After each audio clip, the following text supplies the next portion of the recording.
negative integers. So let us consider 3 a number which is a positive integer.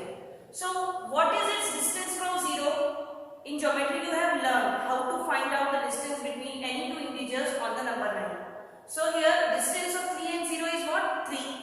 Similarly, if you find out the distance of negative 3 from 0, that is also going to come out as 3. So this means the distance of both 3 and minus 3 from 0 is 3.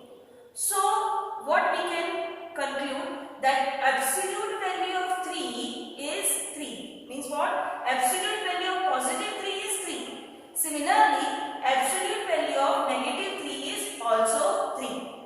Now every time we cannot write in sentences, especially in maths. So we have to write, use symbols we can say. So symbolically the same statement can be written like this. We have to put two vertical bars and in the middle, in between of those two vertical bars, we have to place the integer, we have to keep the integer of which the absolute value has to be found out. Now here we are finding out the absolute value of negative 3. So it would be written like this. Absolute value of negative 3 is 3. Similarly, absolute value of positive 3 is also 3. So in general, if we consider an integer as x, so what we can say, that absolute value of a number x is written as in this way, and it is read as absolute value of x or modulus of x. Now we have to consider three rules here. Whatever we have learned, that can be later on summarized as, see here, if x is a positive integer, means x is greater than 0, means x is a positive integer. So then we have absolute value of x is x. So if x is positive, then absolute value of x is x. Now if x is 0, then what is the absolute value of x? 0. Absolute value of 0 is 0. So we have written here as, if x is equal to 0, then absolute value of x is 0. So if x is 0, we have written the absolute value of 0. Third rule is, if x is less than 0, means what? X is a negative integer. So if x is less than 0, then absolute value of negative x is also x. So if x is negative, then its absolute value is opposite of x. So in this way you can find out the absolute value of any given integer. So what is absolute value? It is the distance of a particular integer from 0 on the number line.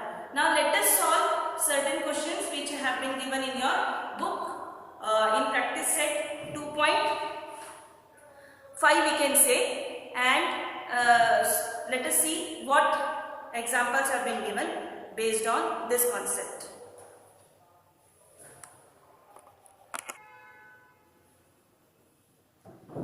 So let us see the very first question of practice set 2.5.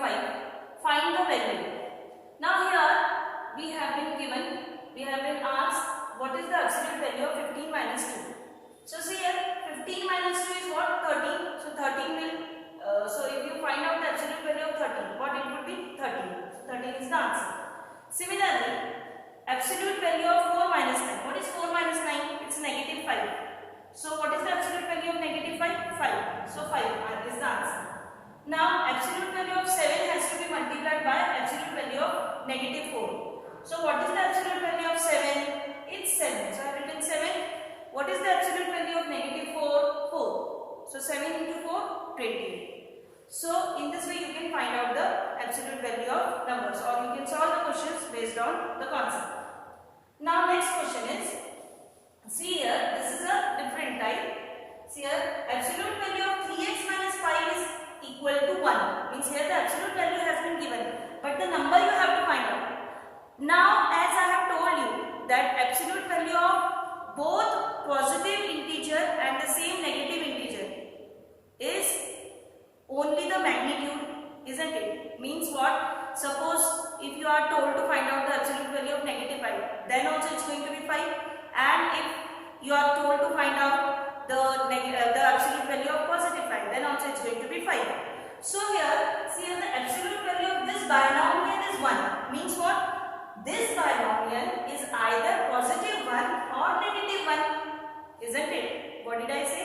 Here, if the absolute value of this binomial is 1, then this binomial is either 1 or negative 1, means positive 1 or negative 1. Now, we can solve it by our regular procedure. So, 3x minus 5 is equal to 1. 3x minus 5 comes on the other side and it becomes positive 5. So 3x is equal to 1 plus 5. So 3x is equal to 6. So x is equal to 6 divided by 3. 3 comes on this side and gets, it divides 6. So we are going to get the final answer of as the value of x as 2. Similarly, here we have got 3x minus 5 is equal to minus 1. Now, so 3x is equal to what? Minus 1 comes here and minus 5, if it goes on the other side, it becomes positive 5. So 3x is equal to 4. So x is equal to 4 upon 3. So in this way, we have got the value of x as 2 or 4 upon 3. See, whenever we are told to find out, we are asked question like solve, then we are expected to find out the value of that x or the variable weight. So we have found out the value of x. Now look at the next question, 7 minus 2x. Absolute value of 7 minus 2x is 5. So this means what? What is the value of the binomial 7 minus 2x? It's either positive 5 or negative 5. So let us solve it.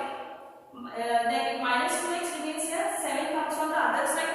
It becomes negative 7. So find minus 7 I have done. Now minus 2x as it is in the next step. Then 5 is here and 7. If it comes on this side, it is negative side. So we have minus 2x is equal to minus 2. So x is equal to minus 2 divided by minus 2. We are going to get what? 1.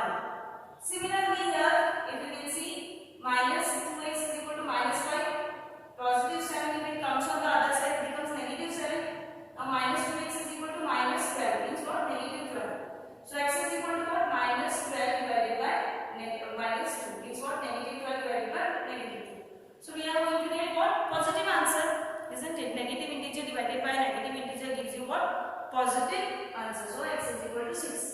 So this is how we are going to solve the second sub question. Now the third sub question is here.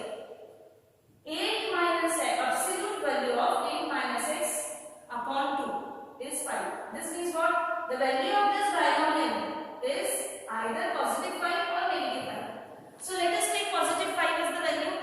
So see here 8 minus x, you know, it can cross multiply, 5 multiplied by 2, if two fractions are just kept in front of each other, with the is equal to sign in between, we cross multiply. So 8 minus x is equal to 2 into 5. So it gives us what? 10. Now minus x remains there itself. 8 comes on the other side, it becomes minus 8. So we have 10 minus 8. So minus x is equal to what? 10 minus 8 is what? 2. So x is equal to what? Negative 2 is the answer. Now let us come to this. 8 minus x is equal to minus 5 into 2. So if we get negative 10, that's minus 10. So minus x is equal to minus 10. And here this 8 comes on the other side, it becomes minus 8. So minus 10 minus 8 is what? Minus 18. So x is equal to minus x is equal to minus 18, means x is equal to 18. So in this way, we can find out the absolute value of a particular number, or we can, if the absolute value is given, we can find out the value of that variable given in the binomial. One more question is remaining. Let us solve that.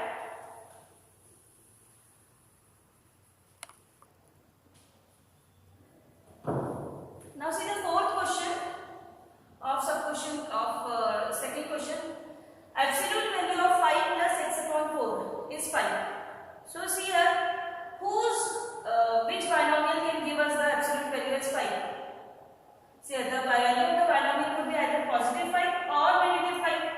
So now what we have done next? X upon 4 is kept here itself and this 5 is brought on the other side. So we have got 5 minus 5. So x upon 4 is equal to 0. So x is what? 0 into 4 we can cross multiply. So we will get the value of x as 0. Second, in the second case, again this 5 is brought here, but here we are having a negative 5. So negative 5 means what? Negative 10. So x is equal to negative 10 into 4. So x is equal to negative 40. So we have got two values of x, which are x is equal to 0 and x is equal to minus 40. So in this way, this was the concept of absolute value. So I hope you have understood. With this, your lesson, the second lesson ends, is completed.